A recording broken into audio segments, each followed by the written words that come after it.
sejam bem-vindos a mais um episódio do Sixcast, o podcast da Six Capital que fala sobre mercado imobiliário e de investimentos. Hoje a gente tem o prazer de receber aqui o Bruno Sindona, sócio fundador da Sindona Inc., que vai contar um pouquinho da história, falar do mercado imobiliário, como que ele fundou a empresa dele, até a gente falar um pouquinho de política e perspectivas. Então, primeiro, Bruno, obrigado por aceitar aqui esse bate-papo. E a primeira pergunta até que eu queria abrir aqui é contar um pouquinho da sua história. Acho que você, tão jovem assim, conseguiu constituir uma companhia que atua nesse segmento de habitação. Então, como que você começou até onde você está hoje aqui? Eu que agradeço a oportunidade de poder falar. Parabéns pela iniciativa, da gente dar um pouco mais de conhecimento para o mercado e que o público entenda um pouco mais da complexidade do nosso mercado e da importância que ele tem. Sim. Acho que ele é tão complexo quanto importante. Daí que moram os grandes desafios do nosso negócio. Justamente. Né? A gente não para de fazer porque é importante, o mercado, a economia precisa, mas é muito difícil fazer porque é complexo. Né? E a Sindona nasce bem por conta dessa complexidade. Né? A Sindona nasce de um empreendimento problema, de um empreendimento que deu errado, né? De uma incorporadora que faliu. E por diversos acasos destinos, eu acabo nesse empreendimento ainda muito jovem, lutando junto com a minha família para que a gente salvasse. Né? A gente era da periferia de Osasco, e esse empreendimento lá também. E a gente tinha uma parte desse terreno, desse empreendimento, a gente vendeu para uma incorporadora. Vocês eram os terrenistas lá. Os terrenistas bem básicos, assim, terrenista contra unidade pronta. Sim. Né? As unidades que nunca ficaram prontas. Nessa época você não entendia nada desse segmento. Zero. Né? Eu tinha um pouquinho de experiência de construção civil, porque meu pai foi empreiteiro, boa parte da vida dele, eu ajudei muito ele, mas empreiteiro, assim, a gente não tinha nem CNPJ, era pequenas reformas, obras, era que a gente chama na construção civil de gato, digamos assim. Né? E essa era a nossa experiência em construção. E esse empreendimento dá errado, a gente está falando de 2002, por aí, quando esse empreendimento dá errado, não tinha o que a gente tem hoje, né? Patrimônio de afetação, seguro de obra, né? Não tinha tudo isso, era um empreendimento financiado pela Caixa ainda, mas sem a regulamentação que a gente vê hoje. E a gente fica muitos anos brigando para retomar esse empreendimento. Né? Um empreendimento, prédios pequenos, 8 andares, frente de favela, rua de terra e tal, mas para nós era o nosso grande patrimônio. Sim. E depois de muito brigar, a gente consegue, eram 8 torres no empreendimento, a gente consegue, pela nossa parte, o direito de construir uma das torres. Então, a gente pega as frações ideais de uma das torres. Nem tinha subido o prédio ainda. Não. Tava no Era chão. só o direito daquelas frações, o que era proporcional, Sim. como diria Chico Buarque, era a parte que nos cabia daquele latifúndio. Sim. Né? Só que a gente, por conta dessa deterioração, a gente acabou criando uma relação pessoal com pessoas da Caixa Econômica que financiaram a primeira fase do empreendimento. Sim. E eles, muito generosamente, falaram para a gente que se a gente conseguisse vender essas unidades, eram 32, eles conseguiriam uma maneira de nos ajudar a financiar. E aí a gente foi criando a empresa para isso, abrimos CNPJ e tal. E a gente lança esse empreendimento em setembro de 2008. Nossa, 2002 para 2008. Não, para a gente retomar o empreendimento foram 5 anos. Para a gente regularizar depois de retomado, mais um ano e tanto. Sim. E no meio do caminho a gente ainda tentou achar outras incorporadoras para assumirem o projeto, mas era um projeto tão deteriorado que ninguém se interessava. E o mercado vinha aquecido. Mas é engraçado que a gente lança esse empreendimento dia 13 de setembro de 2008 e logo na sequência quebra o Lehman Brothers e o sonho vai por água abaixo. A gente ali desesperado. Foi ruim, mas por outro caminho também foi bom. Quando é começo de 2009, o governo federal lança Minha Casa Minha Vida, e isso muda o aspecto do mercado. Né? O mercado ficou super Então você não tinha vendido nenhuma unidade ali? A gente tinha promessas de venda, tá, né? Mas que não se concretizaram por conta desse mecanismo de ninguém sabia se o mundo ia acabar ou não. Né? E quem faz Minha Casa Minha Vida hoje sabe, ou associativo da época, se você não repassou a venda, não vale. Né? Então, aquelas vendas ali, nada era a mesma coisa. Sim. E aí a gente consegue, depois, já em maio, com o advento do Minha Casa Minha Vida, perceber como o mercado mudou. Imagina que na época, no Minha Casa Minha Vida, quando veio, nosso produto, por coincidência, encaixava certinho, era um produto de R$100 mil, Uhum. A Caixa dava R$ 15.000 de subsídio na época, né, o governo federal, através da Caixa. Imagina, 15% de desconto, Bastante. muito. Uma taxa de juros de 4,2%. Nossa. Então, o que fazia um efeito que o nosso empreendimento, ele tinha um valor de parcela mais baixo que o aluguel de um apartamento similar na mesma região. Então, deixou a micro-região ali super consumidora. E fez com que a gente desse certo, porque é uma empresa sem histórico, sem know-how, e mesmo assim a gente conseguiu vender. Eu sempre brinco que assim, o nascimento da Sindona se deve a esse cataclismo que foi uma quebra primeiro de uma incorporadora e depois a quebra do mercado imobiliário global. Sim, você pegou duas, uma micro e uma macro. Imagina isso. Olha como o mercado é específico, né? A gente já passou por esse tipo de coisa, depois a gente passou pela crise dos extratos. Essa complexidade do mercado imobiliário tem que ser sempre bem observada, né? A gente é um mercado de ciclo longo, sim, num mundo que é de ciclo curto. Né? Então, isso é verdade. Daí já nasce toda a nossa dificuldade. Né? Como a gente estabelecer projetos que um projeto na Sindona, se der certo, perfeitamente certo, a gente demora 5 anos para nosso mercado comprar terreno, fazer projeto, lançar, construir, entregar, receber. Você vai passar por vários ciclos e ainda quantos ciclos de juros a gente passa? Pelo menos 2 eleições federais. Né? Então, essa dinâmica, e a gente sabe que na incorporação a eleição municipal também afeta muito. Na maioria dos negócios, a eleição municipal não afeta. O nosso afeta, mudou o secretário de desenvolvimento urbano. Putz, até começar uma relação de novo. Sim. Até, estava o secretário antigo, a gente quer rever o projeto, a gente quer olhar. Então, assim, é muito, muito, muito complexo. Mas, por outro lado, dentro dessa complexidade, isso gerou na Sindona vários skills que o mercado, de maneira geral, não possui. Uhum. Primeiro, a capacidade de lidar com adversidades e lidar com empreendimentos problema. Tanto que os nossos 5 primeiros empreendimentos foram empreendimentos problema. A gente acabou meio que, de uma maneira meio empírica, se especializando nisso. Então, a gente veio adquirindo empreendimentos problemas. A gente não tinha... Você comprava obra parada, era isso? Comprei obra parada, comprei obra lançada e semi-abortada. Tá. Comprei projeto aprovado sem lançar. Porque como a gente tinha CAPEX para sair fazendo grandes aquisições e tudo mais, a gente se viabilizava através dessas dificuldades. E a gente entendia a dor. Cada empreendimento que para, seja por um tipo que for, gera uma série de dores. Sim. O terrenista, o empreendedor que sonhou aquilo, botou o dinheiro dele, o cliente, a prefeitura ganha um problema, todo mundo ganha um problema que não esperava. Ninguém faz um projeto para dar errado. Sim. Né? Então a gente acabou entendendo isso e a gente acabou se associando a pessoas que estavam com dificuldades. A gente nasceu daquela dificuldade, a gente entendia aquelas dores e a gente foi crescendo, tracionando e mudando, né, de patamar, de tamanho de empreendimentos. Né? A gente faz isso em 2008 para 2009 e a gente só lança um empreendimento projetado por nós em 2015. Nossa, porque a gente se adaptou a empreendimentos específicos. Tem problema assim, assado. Não, vamos dar um jeito.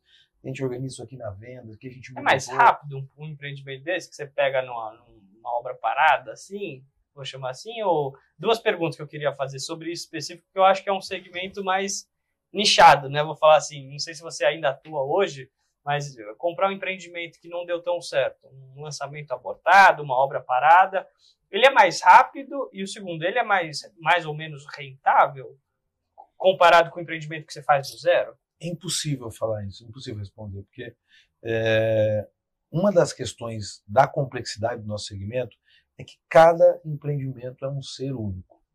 Sim. É impossível você comparar. Vê que no nosso mercado, todo mundo que achou que tinha criado uma fórmula mágica se estrumbou. Né? Porque o empreendimento não permite. Às vezes o vizinho do empreendimento é tão complexo que te atrapalha uma obra perfeita. Às vezes a chuva, às vezes a prefeitura, tudo pode acontecer. Né? Então, você vê. E hoje a gente ainda faz isso. O grande ponto é que eu acho que para tudo tem uma solução. Eu tenho essa fé. Sim.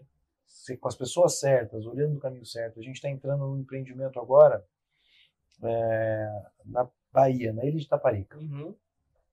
Vai ser o nosso primeiro multipropriedade.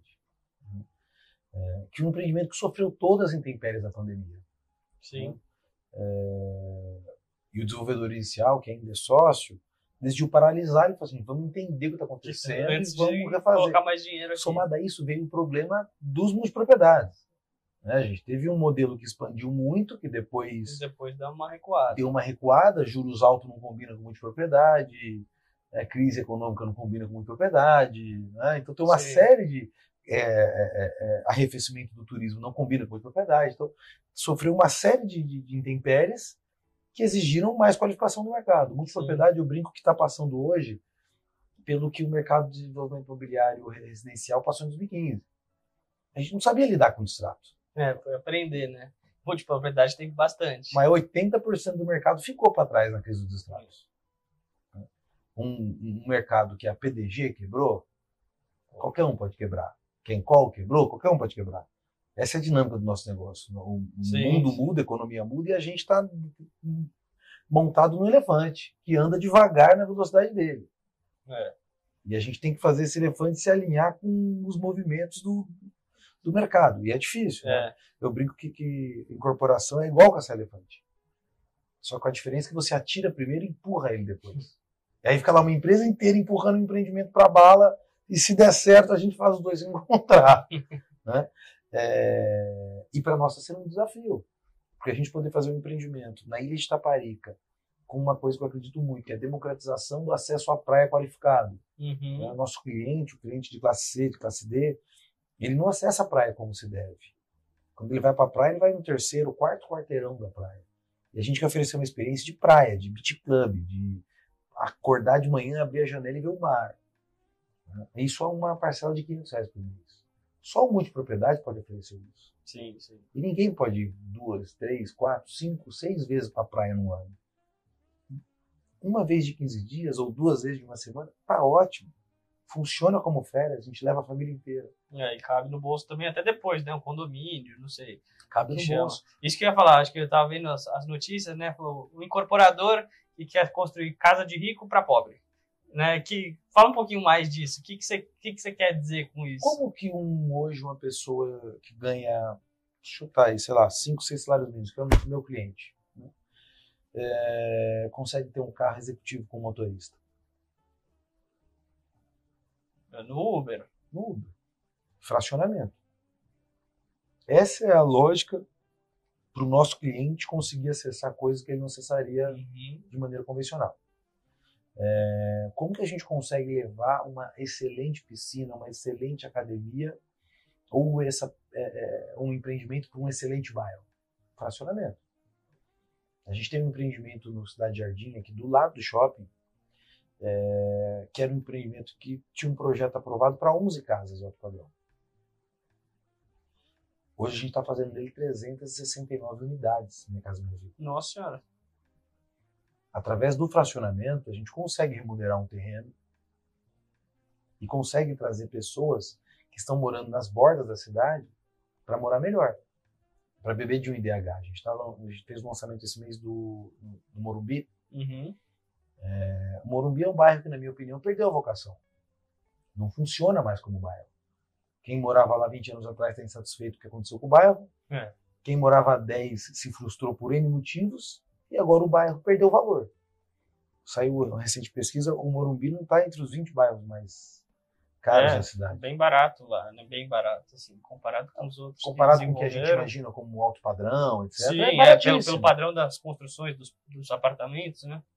Em bairro que a gente tem apartamento de 500 mil metros, 2 mil metros, e não pega mais valor. Que o condomínio é 6, 7 mil reais. E o valor do imóvel, muitas vezes o cara deixa morar lá só para pagar o condomínio. Você acha apartamento sendo vendido a R$3 mil por metro quadrado no Morumbi? O bairro desfuncionalizou, ele não está mais cumprindo sua função social, ele não está funcionando para quem vive. Mas pensa por outro lado, talvez alguém que vai comparar a mobilidade do Itaim, a suposta mobilidade do Itaim, ou de Moema, ou do Brooklyn, com o Morumbi, eu prefiro ir para o Brooklyn do que para o Morumbi, porque eu não tenho que atravessar a ponte, estou aqui, tenho aqui meus restaurantes, blá, blá, blá. O Morumbi é talvez um pouco menos guarnecido de entretenimento, né?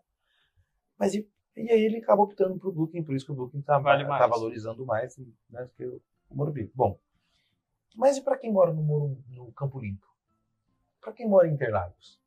Para quem mora em Santa Amaro? Que já convive com os problemas do Morumbi e que vai morar mais perto. Mais fácil. Eu sempre uso o exemplo. Imagina uma enfermeira que mora hoje em Interlagos e trabalha no Albert Einstein. Quanto tempo ela demora para fazer esse trajeto? Sim. Quanto ela perde de vida? Imagina que ela mora agora no Morumbi. E ela vai ganhar ali 1, 2 horas por dia. Não mais. Como essa vida dela vai ser afetada positivamente? E poder usar os recursos que o bairro Morumbi, que a subprefeitura tem para esse espaço. Os postos de saúde, que quem mora no Morumbi hoje não usa. As creches, as escolas. O bairro já está servido de equipamentos. Sim. Corredor de ônibus. Esse é o tipo de movimento que a Sindona acredita. Conseguir colocar pessoas que estão morando em bairros com IDH piores em IDH melhores para um tipo de produto. Então, a Sindona hoje a gente tem, através da nossa incorporadora, que é assim, a gente tem 3 tipos de produto para o mesmo tipo de pessoa em fases diferentes. Então, a gente tem produtos extremamente bem localizados e compactos, que é para quem está precisando construir a vida, quem precisa de tempo para estudar, para se locomover, para fazer um curso, né, para se dedicar mais no trabalho, para poder crescer mais na carreira. A gente tem produtos um pouco maiores, que é para as famílias que já estão um pouco mais estabelecidas de emprego e já estão ali formando a família, já precisam de 2 dormitórios, mas como que a gente consegue oferecer isso? Aí a gente vai para cidades mais da borda, onde o preço do metro quadrado cai, da construção do terreno. Sim. E eu consigo oferecer um apartamento maior. Eu estou falando de um apartamento, no primeiro caso, estou falando de um apartamento ali que vai dos 32 aos 39 metros quadrados. Nessa segunda faixa, a gente já tem apartamentos que vão dos 44 aos 52 metros quadrados. Né? E a gente tem uma terceira faixa que é para as famílias mais velhas, que já são mais estabelecidas, já tem uma dinâmica de tempo mais fluida, e a gente oferece casas mais afastadas, aí a gente está falando maior, a gente tem casas de 60, 70, 100 metros quadrados, né, mas sempre dentro do mesmo nicho. Então a gente nosso produto de entrada está ali em torno de R$220 mil o metro quadrado, R$220 mil por unidade, e a gente vai até para casas de R$500 mil. O que a gente entende é que são as mesmas pessoas em épocas diferentes da vida. E essa é a proposta. As famílias precisam encontrar o apartamento que as atenda nas necessidades daquele momento. Quem tem filhos adultos, por exemplo, ou jovens, precisa de mais espaço. Mas, em contrapartida, já está numa fase diferente do trabalho. Já consegue ter mobilidade de horário, já tem 2 carros. Né? Então, a gente oferece um outro tipo de produto. E é engraçado que a gente vai acompanhando como isso muda a faixa etária e o perfil do cliente. Então, a Sindona especializou não num nicho de mercado, mas num tipo de gente. E esse tipo de gente precisa se desenvolver. E esse tipo de gente precisa do produto certo para que ele se desenvolva. Né? E a gente poder oferecer nas nossas lojas soluções de moradia, a moradia que vai fazer com que você se desenvolva, com que você seja atendido, fora outras grandes coisas que a gente acredita, que a moradia tem que oferecer autoestima, tem que oferecer comunidade, tem que oferecer identidade. A gente quer morar na nossa casa com a nossa cara. Isso é uma necessidade do ser humano, esse reconhecimento, esse senso de pertencimento no lar que ele escolheu para viver. E para ali criar a família. Uma realização de um sonho ali, né? De um sonho, uma materialização do que a gente idealizou como vida feliz. Ninguém compra uma casa. A pessoa compra um caminho de felicidade. Como essa felicidade vai se mostrar, vai depender do empreendimento que ela escolheu. Sim. Só que, infelizmente, no Brasil é muito difícil você sair da primeira moradia e ir para a segunda. Porque os mecanismos de financiamento são muito travados. Então, se você errar a primeira aquisição, você está condenando sua vida pelo menos ali 10, 15 anos naquele apartamento. E se você errou isso, vai atrapalhar toda a sua lógica social. vai atrapalhar seu interesse do mercado de trabalho por você. Então, ser um mecanismo de solução é o nosso principal ideal. Legal, oferecendo bastante versatilidade para que as famílias entendam isso. Né? A gente vai fazer o nosso primeiro retrofit agora, também pensando nisso. É um empreendimento só para locação. E por que a gente está fazendo isso? Porque as pessoas não conseguem acessar crédito imobiliário no Brasil. E elas merecem morar qualificadamente. A gente faz alguns empreendimentos nos Estados Unidos e lá tem vários programas sociais voltados para a locação. Aqui a gente não tem muito, né? Assim, tem vários programas, mas os mais famosos são de aquisição. Acho que Minha Casa Minha Vida sendo o principal deles. Quantas pessoas não conseguem adquirir porque moram mal hoje, locados, e nunca conseguem dar esse salto? Então a gente está criando um sistema, inclusive, de locação com capitalização de recursos, para que as pessoas intuam a poupança para que consigam depois desse salto. Sim. Porque o grande movimento dessa locação, ao meu ver, e acredito que seja real, é que as pessoas vinculam sua vida ad eterno à inflação. Você poder mudar essa lógica e assumir um financiamento que esteja vinculado a TR ou coisa do tipo, te dá uma proteção inflacionária e cerca de 30% da sua renda, que é a média brasileira, é 31%, né, gasto com moradia, de maneira que as famílias ficam sempre vinculadas no seu compromisso imutável, porque comida ainda, putz, o tomate está caro, a gente compra pepino, a gente tem uma maleabilidade, né? Sim, na locação não. O contrato está ali, está reajustado, vai ser pago. Então poder dar esse salto, mas tem momentos que a pessoa não consegue fazer essa compra, porque o crédito dela é ruim, porque ela não tem entrada, diversas coisas, porque ela está temporariamente num espaço ou num emprego, né, não tem essa solidez, ou simplesmente porque não tem cônjuge. É muito difícil comprar imóvel no Brasil solteiro. É muito difícil essa conta fechar. Muito difícil. Olha que coisa absurda. Esse ponto de vista eu nunca tinha pensado, né, de conseguir aprovar um crédito solteiro. Até outro ponto que eu queria falar aqui, Bruno, um pouquinho. Você falou até a gente estava conversando antes de começar aqui o episódio, da Sindona Inc., né, e você estava explicando que eu falei, a Sindona é uma incorporadora? Você falou, mais que isso, hoje a gente é uma Inc., né, a gente tem vários nichos. Como que está hoje? Qual que é essa estrutura? O que você imaginou? Porque só aqui você já falou de multipropriedade, retrofit, desenvolvimento. Então, assim, vocês atuam em mais de um segmento dentro desse nicho de habitação? Pode parecer absurdo o que eu vou te falar, mas o que a gente se propõe na Sindona é ser uma desenvolvedora do mundo.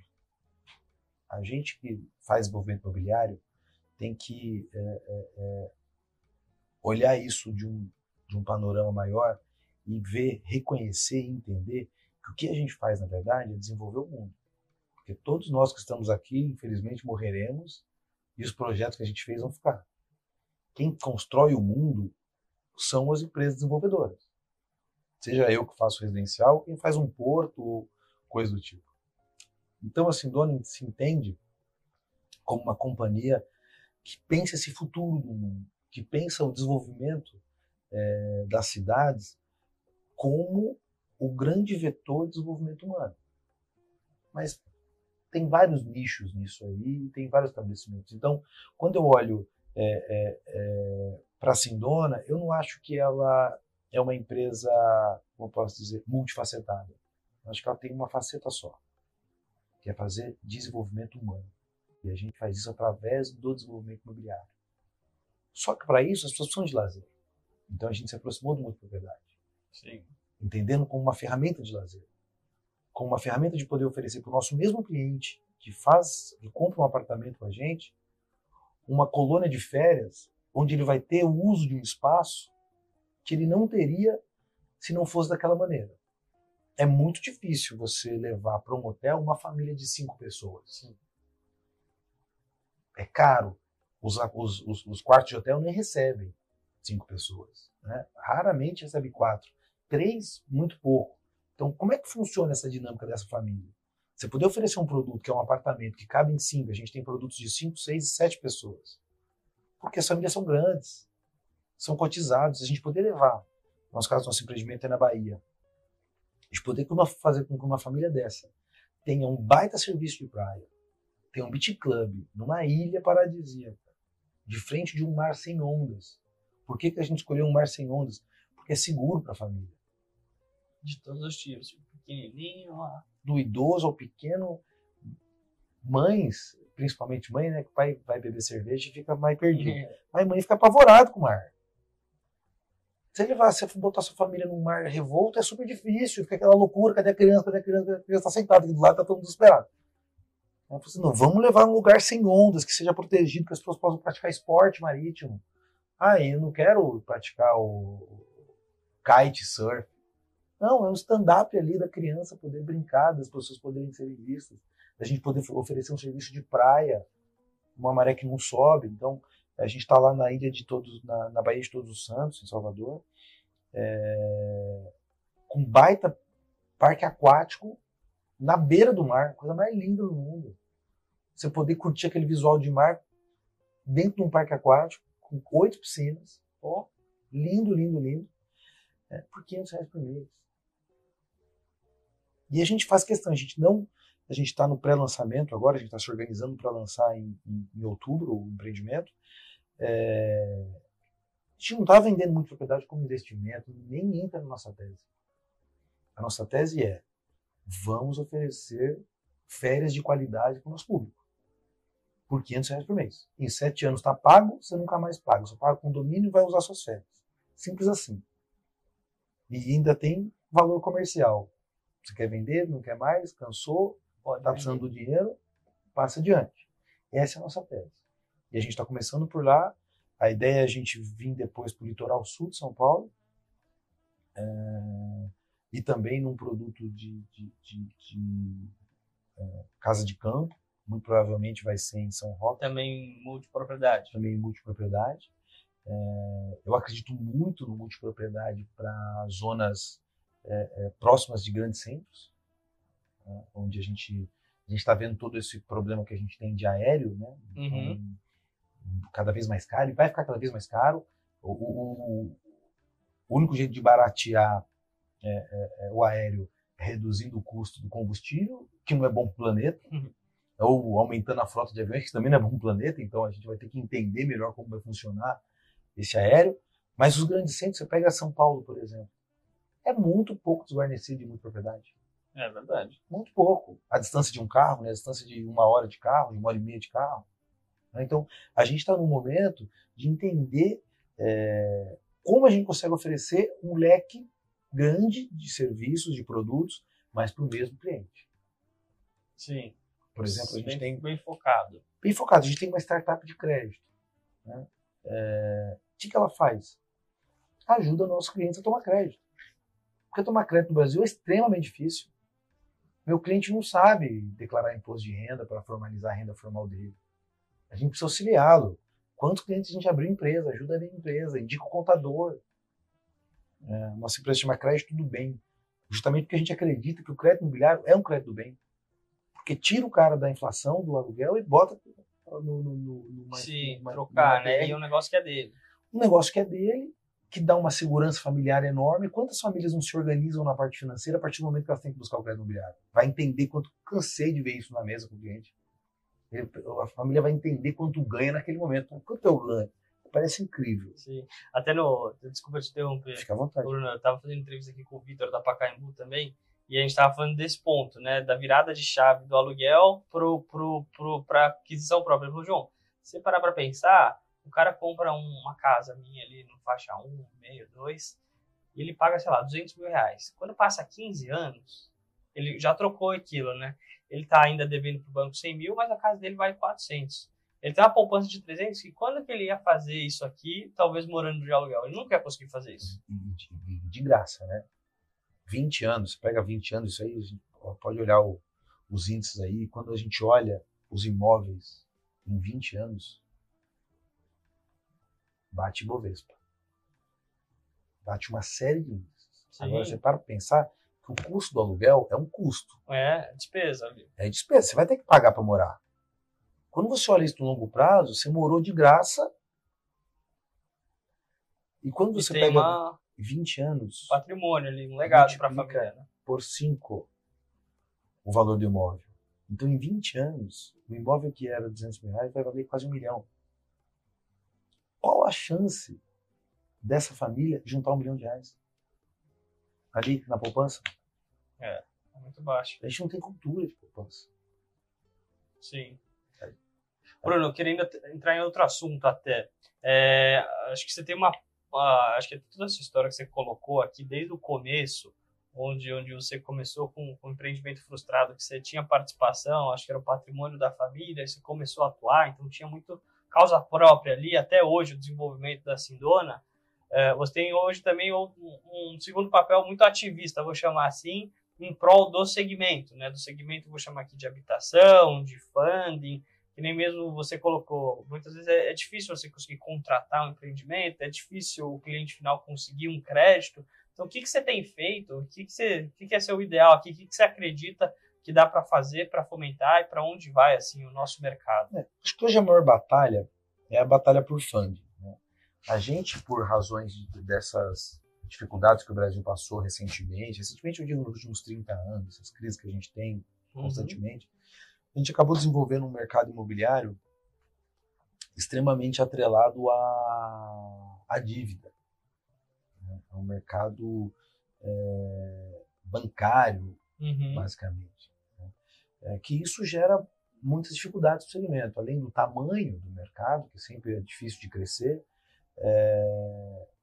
a gente não tem apetite do mercado bancário para financiar imóveis. Quando a gente olha no detalhe, quem que financia a habitação residencial no Brasil? O Fundo de Garantia e Poupança.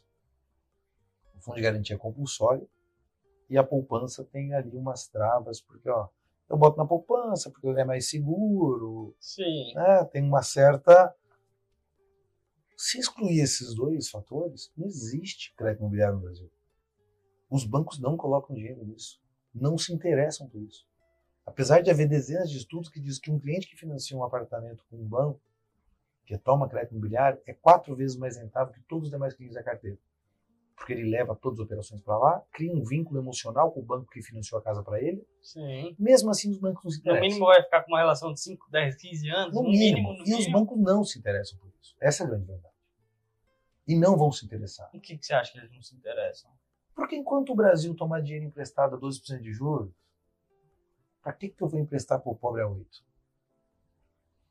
Acho que é uma questão mais de rentabilidade, assim, de longo Se prazo. eu posso emprestar cheque especial a 12%, ao mês. Ao mês, cartão de crédito a 400 ao ano, eu vou fazer crédito imobiliário para quê? Essa é a base, na minha opinião. Quando o mundo desenvolvido pensou de outra maneira, economicamente desenvolvido, chama assim. O que o crédito imobiliário oferece? Segurança, porque você tem um ativo 100% garantido, né? O valor emprestado lá 100% garantido. No Brasil a gente chega até 90% e tal. Sim. Em países da Europa passa de 100%, porque a pessoa precisa mobiliar, precisa mudar, precisa, né? Isso que é financiamento de verdade, é quando você financia tudo.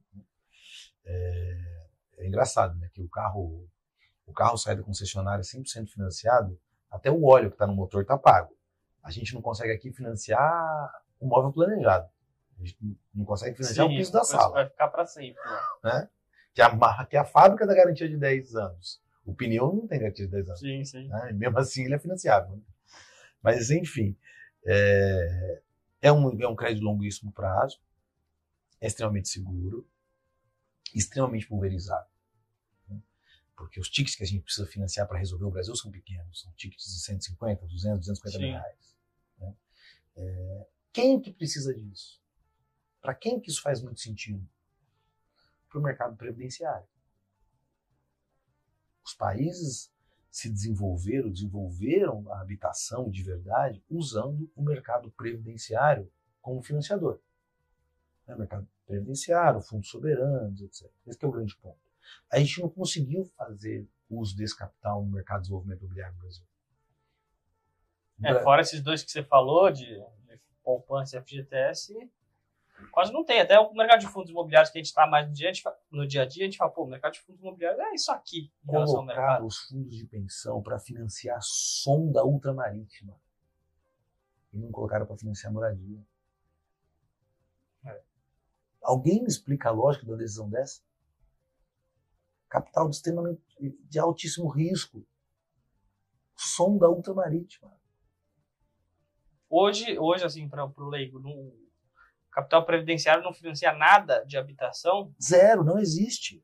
Você acha que tem alguma restrição legal? Não, tem restrições legais, mas todas as restrições legais têm que ser vencidas, pô. É daí que vem o ativismo. Vamos discutir, então vamos vencer. O que tem que fazer é aprovar a lei. Esse dinheiro do mercado previdenciário brasileiro e internacional, que devemos atrair também. Que é um mercado grande, enorme. Enorme. Tem previdências no mundo investindo a juros negativos para garantir capital. E a gente consegue oferecer essa segurança porque a gente está falando de casa para o povo que paga. E que se não pagar, perde a casa. Se isso não é seguro, o que é seguro? Sim. E a gente no Brasil faz uma coisa, a gente faz uns absurdos. O antigo governo permitiu que sacasse fundo de garantia para comprar ação de empresa. Usou o fundo de garantia para garantir dívida de varejo. Que é o único recurso que a gente tem barato o suficiente para a gente financiar a moradia. Vai falar, mas o fundo de garantia pune o investidor. Não pune o investidor. Porque através do fundo de garantia, que o próprio investidor do fundo de garantia consegue acessar o direito à casa própria. Se ele usar outra ponta também, ele fecha a conta. Ele fecha a conta. E a maioria das pessoas que contribuem no fundo mais usam dele do que contribuem. Sim, é verdade. É esse que é o grande ponto. É uma ciranda do bem. Porque mais do que ganhar percentualmente ali naquele fundo, é você conseguir adquirir sua casa própria. Encaixar a parte, você tem o crédito aprovado, né? Encaixar a renda ali na despesa. A grande verdade é que no Brasil, no quesito habitacional, só o pobre empresta o dinheiro para o pobre. Porque quem tem dinheiro no fundo de garantia é pobre. O cara que não é mais pobre, ele faz PJ, ele se vira, ele tem uma empresinha, ele presta serviço, ele, não põe dinheiro no fundo de garantia. Raríssimos são os casos. Sim. E quem põe dinheiro na poupança no Brasil também é pobre. Ticket baixíssimo, não está importando rentabilidade, está atrás de segurança.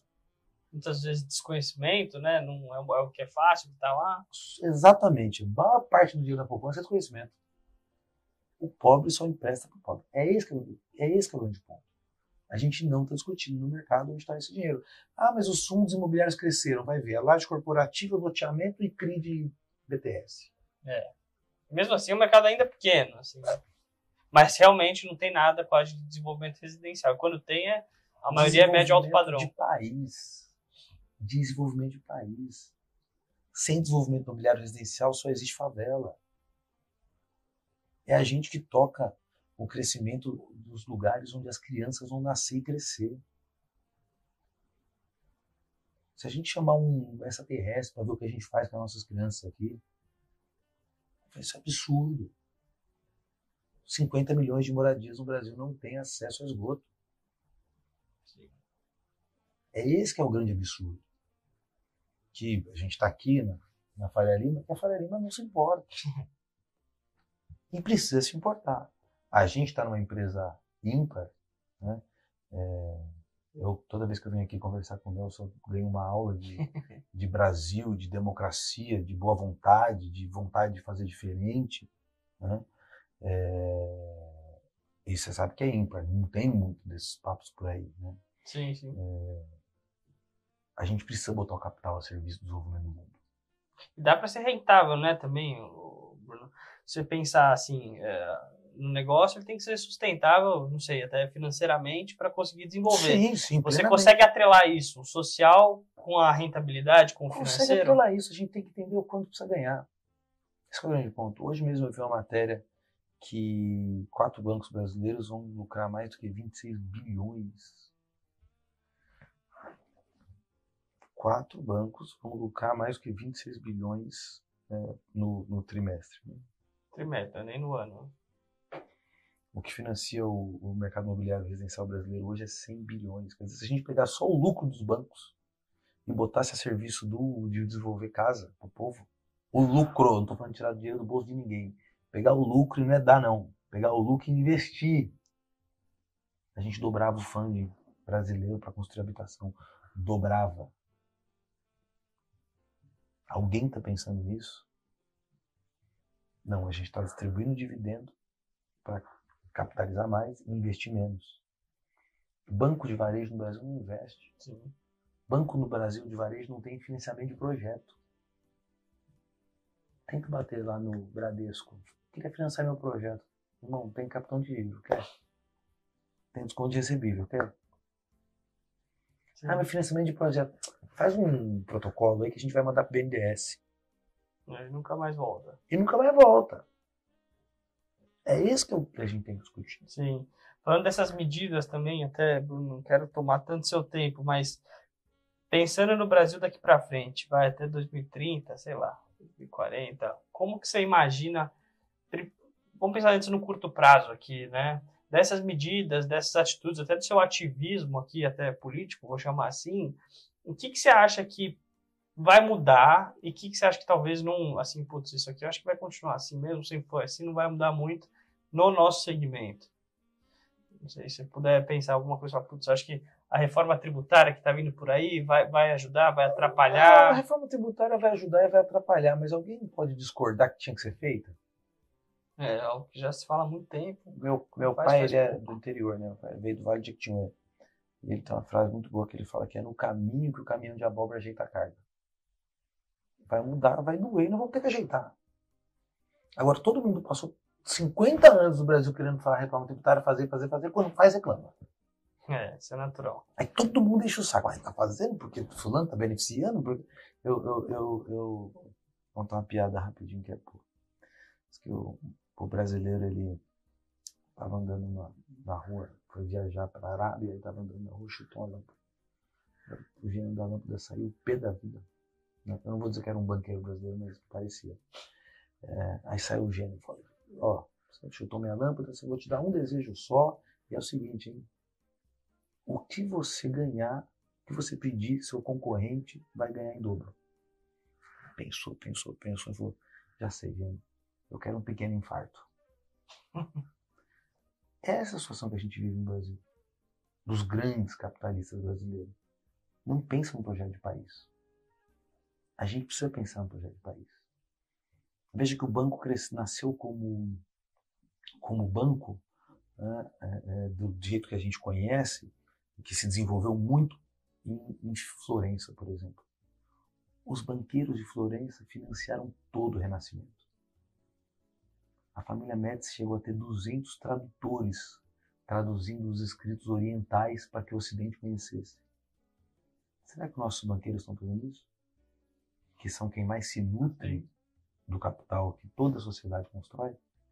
É esse que é o grande ponto.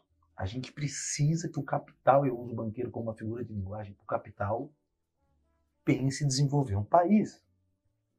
Esse mesmo capital financiou a maior empresa que já existiu no planeta Terra, que foi a Companhia das Índias Orientais. Essa empresa entregou para nós o mundo como ele é. Foi a primeira internet.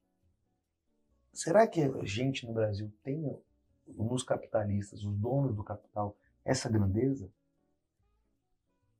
Quando alguém propõe algo disruptivo, um empreendimento grandíssimo, alguma coisa que fique a gente, todo mundo chega batendo e fala, isso é sonho. É ilusão. Não sei se eu estou sendo duro demais aqui, mas é ridículo o que o mercado imobiliário paulista faz. A gente está perdendo para o mercado do Balneário Camboriú. Ó. A gente não é capaz de fazer uma arranha-céu aqui. Indonésia tem arranha-céu. Sim. A gente não foi capaz. Quando a gente precisa tirar uma foto de um prédio bonito em São Paulo, a gente manda foto do MASP. No prédio do Banespa. Aqui a gente só presta para meter pele de vidro e vambora. Parece Chicago isso aqui. Tem um prédio, que eu não vou dizer qual é o nome, aqui na Faria Lima, que é copy and paste de um projeto americano. A gente não tem arquiteto aqui o suficiente. Um país que tem Burle Marx, um país que tem Niemeyer, um país que tem Sérgio Rodrigues. Pelo amor de Deus. A gente tem um Tom Jobim, a gente não consegue fazer prédio mais bonito. É esse que é o grande ponto. A gente precisa que o mercado imobiliário se entenda como um mercado que constrói o país. Sim. Quem fez Paris como ela é? O mercado imobiliário. Quem está fazendo Dubai ser o que é? O mercado imobiliário. É esse que é o grande ponto. Se a gente não entender isso e não ter essa responsabilidade, não tomar essa responsabilidade para nós, que a gente é o desenvolvedor do país, hoje o desenvolvedor imobiliário é que faz entradas e bandeiras. É a gente que vai lá e desbrava um bairro. No que vocês estão fazendo aqui, Sim, bairro lindo em Manaus. Olha o tamanho da responsabilidade disso. Vocês vão criar um bairro e vão deixar aí. Para sempre. Para sempre. Com ônus ou bônus disso. Será que todo mundo que desenvolve tem essa responsabilidade? De ver o mundo que a gente quer criar? Um mundo que vai ficar por aí? Prédios de 200, 300, 400 anos? Será que a gente está pensando nisso? Uma cidade quente dessa? Na Faria Lima a gente não consegue tomar um copo d'água. Você passou da Faria Lima aqui, da cidade de Jardim, para lá, você não toma um copo d'água, você não tem uma sombra para você andar, não tem um lugar para cachorro passear. Ninguém usa. Final de semana é morto. Acho que você passou uma visão muito legal aqui, Bruno, falando, quando você falou, pô, no começo da entrevista, você falou, pô, eu não estou no segmento imobiliário, eu estou aqui para desenvolver o mundo. Daí no começo parece um pouco, ó, isso é uma ilusão aqui, mas depois a gente consegue entender um pouquinho como que a partir realmente do desenvolvimento imobiliário você consegue mudar a vida, né? Realmente, porque tudo, hoje em dia a gente está aqui numa sala, que tem uma laje, que tem um teto, que tem uma alvenaria. Em algum momento, a gente, nômade, a gente decidiu que a gente ficar no mesmo lugar em comunidade ia melhorar a nossa vida. A gente fez um pacto naquele momento. Vamos viver juntos. Vamos usar a habilidade de todos, cada um na sua esfera. Quem caça, caça. Quem pesca, pesca. Quem cuida, cuida. A gente esqueceu isso. A construção das cidades foi um pacto social que a gente fez de auxílio mútuo. Isso não pode ser desprezado. A gente construiu as cidades para viver melhor. A gente não construiu as cidades para excluir as pessoas. Sim. Mais de 70% dos jovens da periferia de São Paulo não conhecem a Avenida Paulista. É surreal, né? Isso é um crime. Isso é um apartheid. Pensando nessa pessoa até aqui, acho que chegando mais do final, Bruno, se você pudesse dar uma dica aqui, acho que um pouco do nosso público que ouve, é o pessoal que gosta do segmento imobiliário, que gosta de investimento, que gosta de carreira, né? Se pudesse dar uma dica para esse jovem ali, muitas vezes que não conhece muito do segmento, mas que tem a ideia de trabalhar, empreender ou estudar, né?